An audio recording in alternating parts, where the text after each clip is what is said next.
Namo Buddhaya.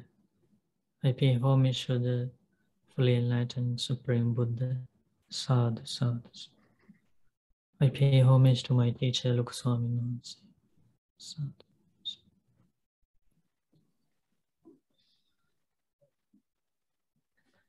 And also, today I selected something new because I am reading that book these days.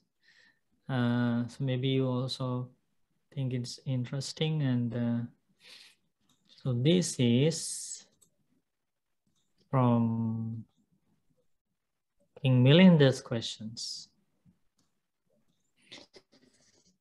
So this king named Milinda asks questions.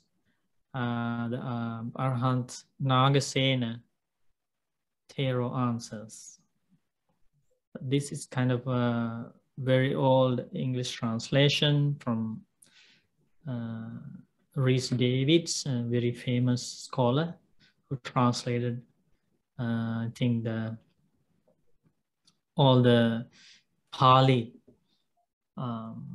discourses he picked up from Sri Lanka for the first time, and they were written in palm leaves, and he took them to England, I think, UK, and he translated for the first time those scriptures, the texts, to English language, and that's how we have today all the translations available.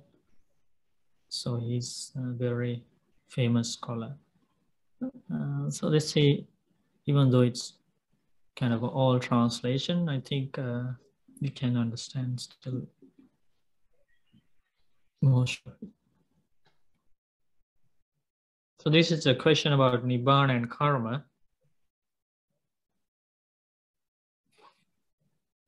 Who is going to read first? May I? Mm-hmm. Nibbāna and karma. The king said, "You Buddhists say that the fire of purgatory is very much more fierce than an ordinary fire." Okay, so what is this fire of purgatory? Purgatory. In hell, okay? Hell. Fire in hell. Okay. That's the simple translation. Okay. A small stone cast into an ordinary fire may smoke for a day without being destroyed, but a rock as big as an upper chamber cast into the furnace of purgatory would be that moment destroyed. That is a statement I cannot believe. Now, on the other hand, you say that whatsoever beings are there reborn, though they burn for hundreds of thousands of years in purgatory, yet are they not destroyed. That too is a statement I don't believe. The elder said, "Now, what do you think, O king? Do not the females of sharks and crocodiles and tortoises and peacocks and pigeons eat hard bits of stone and gravel?" "Yes, sir, they do." "What then? Are these hard things, when they have got into the stomach, into the interior of the abdomen, destroyed?" "Yes, they are destroyed."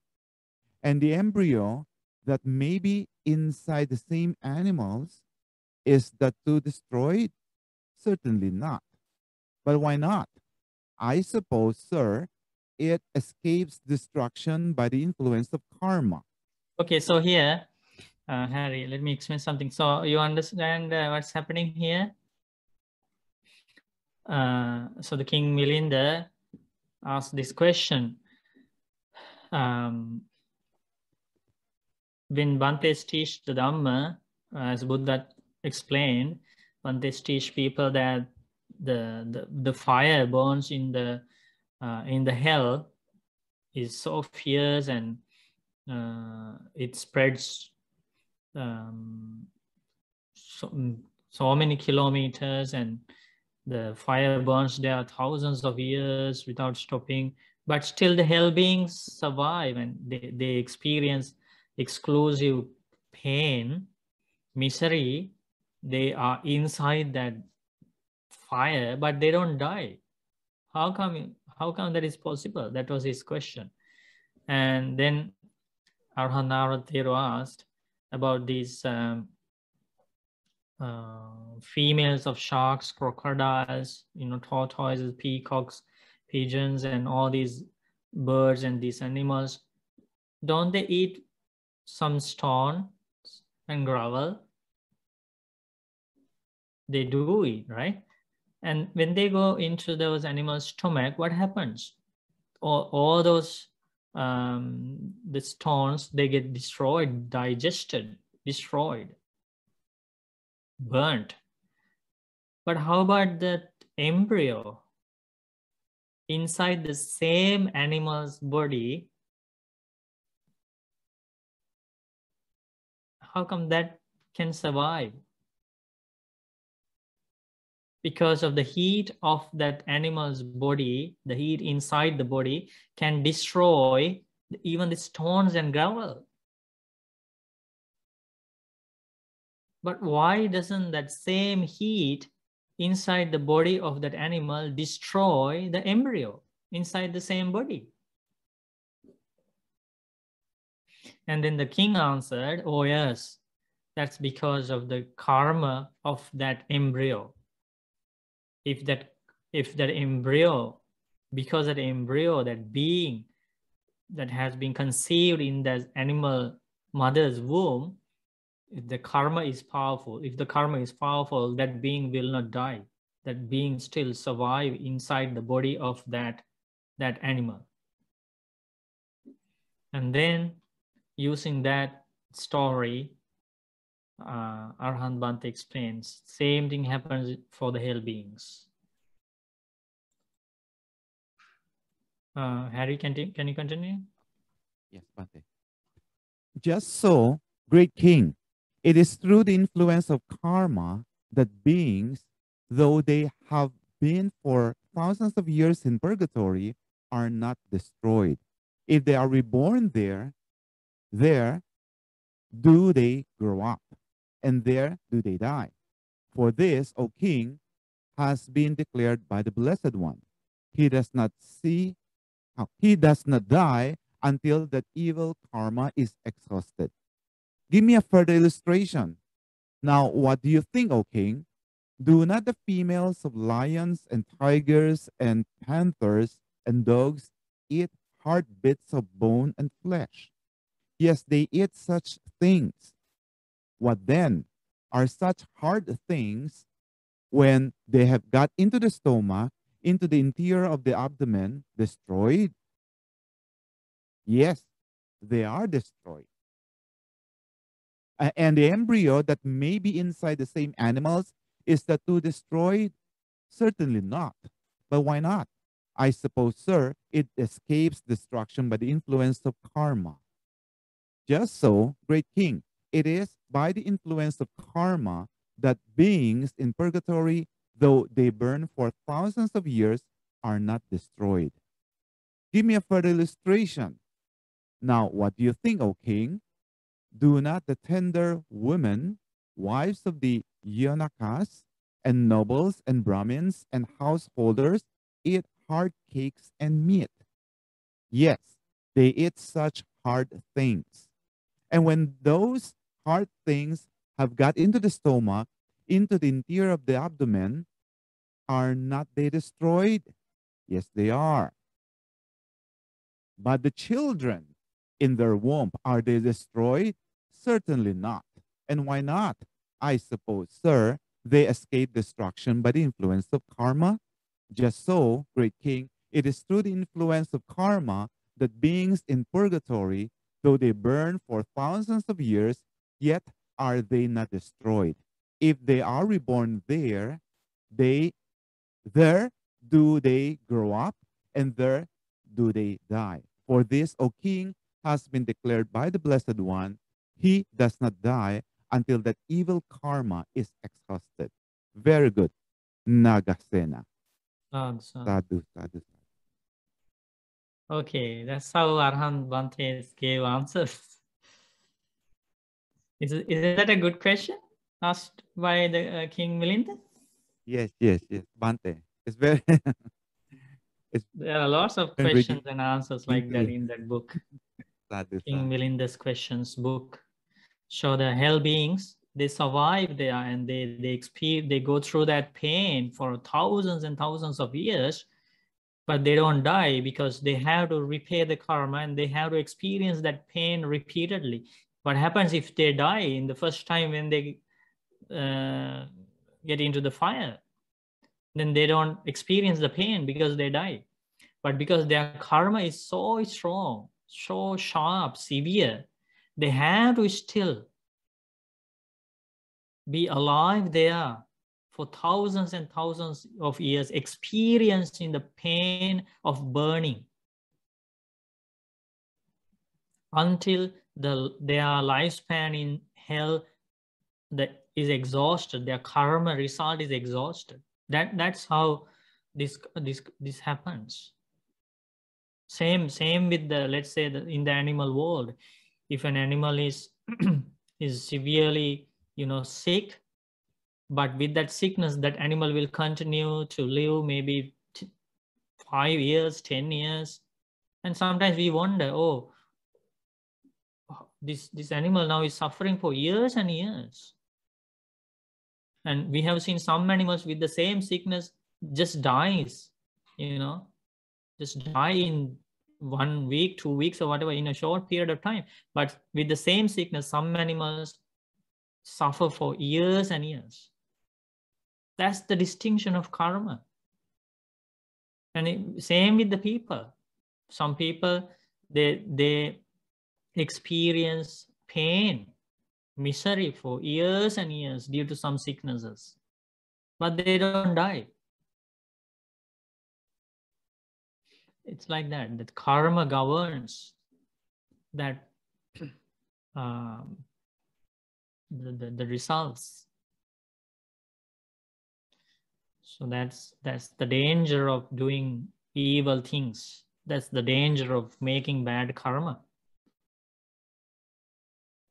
Keith, you have a question? I do, Bhante. Is the pain the product of the karma, or is the pain consuming the karma and causing it to be dispersed or lost somehow? Okay, this is how it works. So karma is a result of 3 things come together. That's how a being experiences the karma.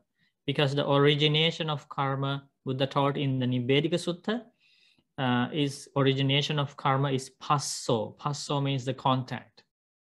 For the karma to arise, karma to be accumulated, the contact is the cause of karma. Contact means meeting of 3 things. Remember, during today's meditation, you were doing vipassana on that. Meeting of the meaning of the eye contact, the meeting of eye, visual object, and eye consciousness is eye contact. So based on eye contact, karma is accumulated. And then when that being is reborn after accumulated certain karma in a certain life, in this life or in previous lives, when that being is reborn elsewhere, that being is contacted by the result of that karma again through a contact. Because phassa paccaya vedana, the cause of the feeling is also contact. Now the karma, origination of the karma also was contact, and now the being is undergoing a feeling, experiencing a feeling, and that feeling is also produced by a contact. That's how we should understand. Phassa paccaya vedana, based on contact, feeling arises. And how that hell being, or that animal, or the ghostly being, or the human being, or the heavenly being, how that being experiences the pain or the pleasure is through the 6 sense bases.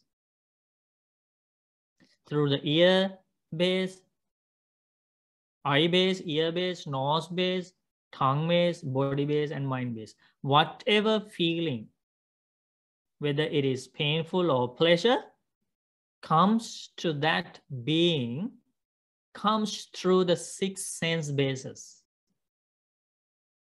So hell beings has those 6 senses. Animal has those senses. Human being has those senses. Heavenly being has those senses. And then the contact happens. And that contact, when that contact happens, there is a karmic background for that. That is why in hell, the hell beings only experiences exclusively painful feelings. And that is the seed they planted in their previous lives. And now they are having the harvest of it. And that is the painful feeling. Yes, it is a conditioned thing. It is a conditioned thing. So what happens there is that there is a certain time period for the results to be ripened. And then when the hell being or any being in the lower world experiences the results of the karma, there is a time period for that karma. And maybe the result is that the hell being has to experience the result of that bad karma, maybe for 1,000 years, 100,000 years, for an eon. And throughout that time period, the hell being has to undergo that suffering, that pain, that misery. And then once that experience of pain is over, and that happens as a natural law of the karma and result. Nobody is deciding, okay, now you should start repaying for your karma. And okay, after 1,000 years, okay, now you have finished experiencing your result. There's nobody to decide that. It happens as a natural law. And it's once the results are exhausted, that hell being is reborn elsewhere. Maybe in the animal world, maybe in the ghost world, or maybe very rarely in the human world, very rarely in the heavenly world, that hell being is reborn somewhere else, because that first part of the grave, the result of the karma is exhausted. So it's like the feeling that we are experiencing here, because this feeling is also dependent on the contact, and through the 6 sense bases we experience it. The only difference here is that we experience a mixture of pleasure and pain, because we have been born in a realm that is to do with black and white karma with black and white results. That is how Buddha defines the human realm. So through these senses, sometimes happiness arises, sometimes pain arises. That is the human world. But the difference in the heavenly world is that Buddha explains, there is a mixture of pain and pleasure. There is only an exclusively painful feeling. And that is why for some people it's difficult to understand the behind that feeling also the contact is there. Because people think, okay, in the human world, when we experiencing feelings, we know that it's based on contact. Due to the pleasant contact, pleasant feeling arises. Due to the unpleasant contact, unpleasant feeling arises. So they understand that mechanism to some extent in the human world, related to the human world feelings. But when they go to think about the hell beings, it's difficult for them to understand. They think, okay, how do they experience feelings there? Same thing. Those feelings are also born from contact. But because their seed of karma is very bad, evil, unwholesome, the contact is always painful. That's why in one sutta Buddha explains in the Samyutta Nikaya, whatever visual object seen by an hell being is always painful, always disagreeable. It's never agreeable. Whatever sound is heard by a hell being is always disagreeable, always painful, always fearful. It is never agreeable. Whatever smell is smelled by a hell being is always disagreeable and painful. Whatever taste is tasted by a hell being is always disagreeable and painful. Whatever touch is felt by a hell being is always disagreeable and painful. Whatever thought comes to the mind of a hell being is always painful and disagreeable. And who created that environment? That being's own karma.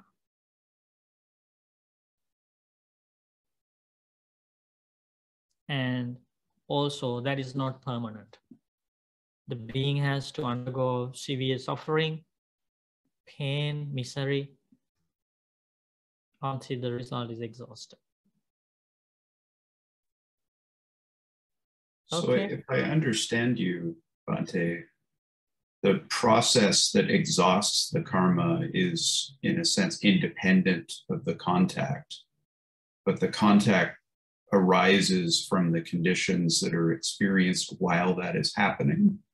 And because the karma is bad, the person is in the hell realm where the conditions are such that the contact is always painful.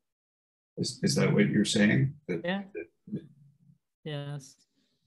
Thank you, Bhante. Bante, question. So what if the hell beings, because after being punished for all the bad karmas that he did, now in the process he started repentance. So he well, just like Angulimala, suddenly he realized because of Buddha's teachings that he shouldn't kill anymore. So, but then this going back to our story, so if these hell beings finally repent while in the process, no way. where does the No, karma go? Any adjustment to the karma should be made before take rebirth in hell. Okay. Before take rebirth in hell. Any adjustment to be done to the karma, like to decrease the strength of the evil karma, to increase the wholesome karma in somebody's life, and to delete the unwholesome karma with the power of the wholesome karma, all these things should be done before the person takes rebirth in hell. After reborn in hell, there is no Dhammapada, there is no undoing session there, nothing. It's just experiencing the pain, repaying. So even repentance, nothing. So the karma will not be set aside. The good karma in hell. No, there's no way. No, Compromise. not in hell. Compromise at all. Not in hell. That's why we shouldn't miss this opportunity. We Thank you, cannot do Bhante. anything here. We can do so many things in the human world to change the bad karma, to change the direction, to weaken the results of bad karma, like Angulimala did. Everything has to be done with the association of Kalyana Mittas and by following the Noble Eightfold Path. There is no practice of Noble Eightfold Path whatsoever in hell, in animal world, in ghost world as well. Ray? But so Bhante, but karma is not a path. Like, if I'm right, like if I'm born as a human but in a very bad situation, a very poor, my parents are drug dealers, and that doesn't mean that I have to follow that path too. I can also choose to do a different path. Even though my karma put me there, I can still choose a path of good, right? That's the whole, all these Dhammapath is about. Changing. Thank you, Bhante. Changing the karma in a good way. But that can only be done in the human world and heavenly world. That's important to understand. Okay, So the karma puts the being in a very sad situation in hell. That hell being cannot change it. The karma puts an animal in a very painful environment. That animal cannot change it. The karma, as you mentioned, the karma put the human being in a very sad environment, in a poor family, as you mentioned, in a very,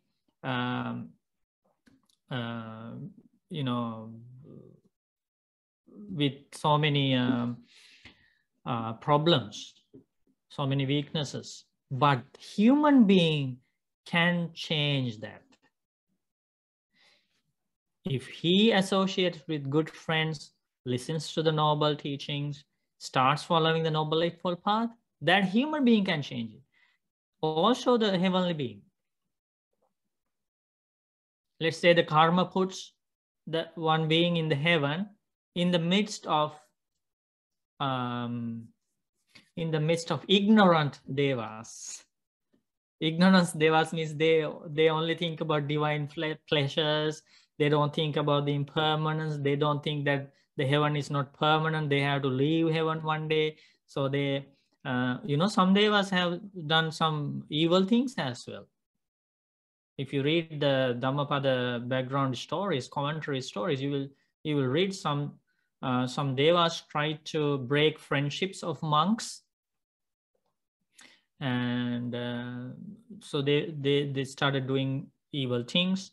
So as a result, those devas, after passing away from the heavenly world, took rebirth in hell. Some gods, they took rebirth in hell. So the karma will put a hell being, heavenly being, in the midst of ignorant devas, ignorant gods and goddesses, but that heavenly being can change the direction of the rest of his life. There are Dhamma discussions in heaven. There are Dhamma sermons on every Uposatha day in heaven. There is a Dhamma hall called Sudharma Dhamma hall. So the heavenly being can go to those places, starts associating with noble, the devas, the gods and goddesses with noble qualities who are already in the Dhamma path. The heavenly being can change the rest of the path. But that cannot be done in the lower destinations, such as in hell, animal world, and ghost world. Is that clear? That's important to understand. Okay, so I encourage you to read the suttas and also that King Milinda's questions. There are so many beautiful questions and answers there.